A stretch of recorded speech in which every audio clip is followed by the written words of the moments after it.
Bonjour, bienvenue à toi aujourd'hui en ce mardi de la 3e semaine de l'Avent. L'Avent, un temps merveilleux, un temps plein d'espérance.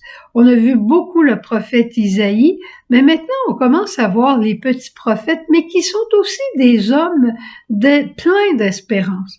Regarde aujourd'hui dans le livre de Sophonie. Le Seigneur, il dit: malheur à la rebelle, l'impure Jérusalem. Elle n'a pas écouté mon appel. Elle n'a pas accepté ma leçon. Elle n'a pas fait confiance au Seigneur. De son Dieu, elle ne s'est pas approchée. C'est beau, ça. Tu pourrais me dire, c'est beau, c'est des reproches. C'est pas vraiment des reproches comme nous on en fait. Le Seigneur constate les événements pour nous donner le goût de nous reprendre. Et tu sais, cette semaine, on est invité dans notre marche vers l'avant, on est invité au cœur à cœur d'intimité à la fin de la journée. Le temps où on revoit notre journée à la lumière du Seigneur, avec son regard. Le psaume va nous dire aujourd'hui qu'il regarde vers lui resplendira. Alors on regarde notre journée à la lumière du Seigneur. Et quand on regarde l'Évangile, on a l'histoire des deux fils. Tu connais cette histoire-là? Le premier fils, lui, il dit: non, je ne vais pas aller travailler à la moisson comme tu me le demandes, je ne vais pas aller faire ce que tu me demandes, Père. Quelques minutes après, il dit: je vais y aller. Et il décide d'y aller. Après ça, le père parle à son second fils et lui dit: est-ce que tu peux toi aussi aller travailler? Oui, oui. Puis il va pas. Et là, Jésus dit: lequel des deux a fait la volonté du Père? Évidemment, c'est le premier. Et Jésus dit: les publicains et les prostituées vous précéderont dans le royaume. Qu'est-ce que ça peut vouloir dire? Les publicains et les prostituées, ils vont voir leur erreur.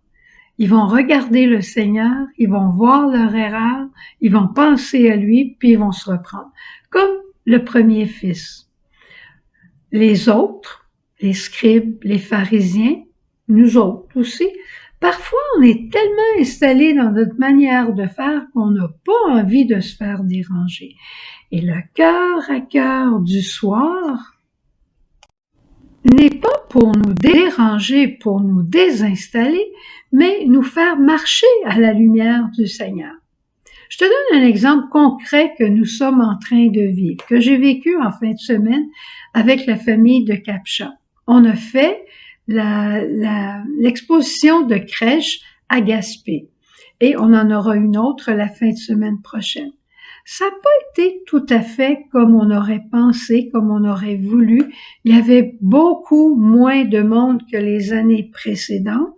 Je dirais 50 à 70%. Si on fait un cœur à cœur d'intimité ensemble en famille pour regarder l'événement, on pourrait se dire: est-ce qu'on a bien fait d'y aller? Est-ce qu'il y a eu des signes? Est-ce qu'il y a eu des combats qui nous disaient on ne doit pas y aller? Oui, c'est vrai qu'il y a eu des signes.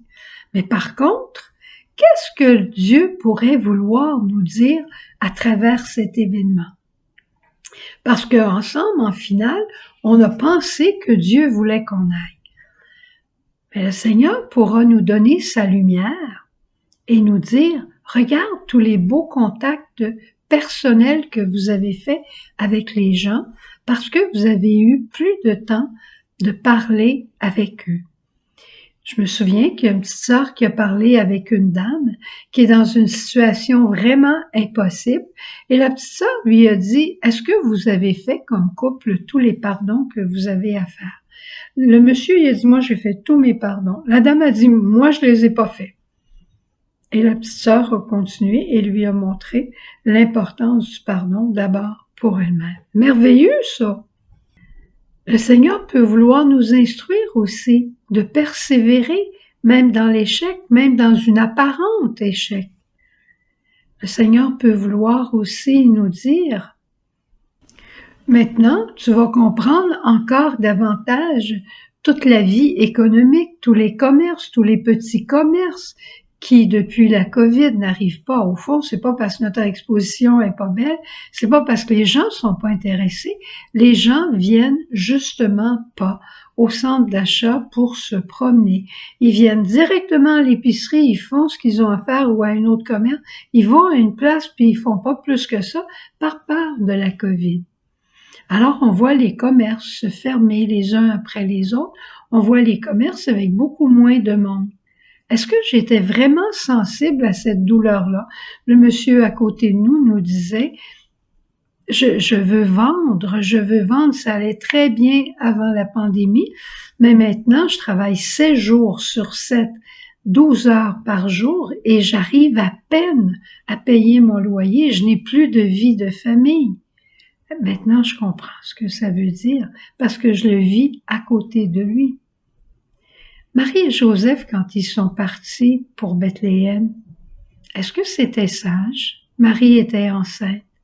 Est-ce que parce qu'ils se sont retrouvés dans une grotte, ils se sont dit, on n'a certainement pas écouté le plan de Dieu? Non. Il ne faut pas penser que quand il y a une apparence d'échec, que ce n'est pas le plan de Dieu. Dieu voit plus loin. Pour Marie et pour Joseph, Dieu voyait plus loin. Il voyait l'importance d'avoir un cœur de pauvre, un cœur dirigé par la providence, un cœur qui fait confiance à Dieu, un cœur, Dieu voulait naître dans la pauvreté. C'est pas ce que nous, on voudrait, mais c'est ce que Dieu a choisi. Alors, n'ayons pas peur, mais l'important où je veux mettre l'accent présentement, c'est à la fin de la journée, arrêtons-nous pour regarder les événements de notre journée sous le regard de Dieu et voir ce que Dieu veut nous dire de beau et de grand. Son regard n'est pas le même que le nôtre. Au revoir. Bonne journée.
Toi l'Immaculée, revêtue de la gloire de Dieu, nous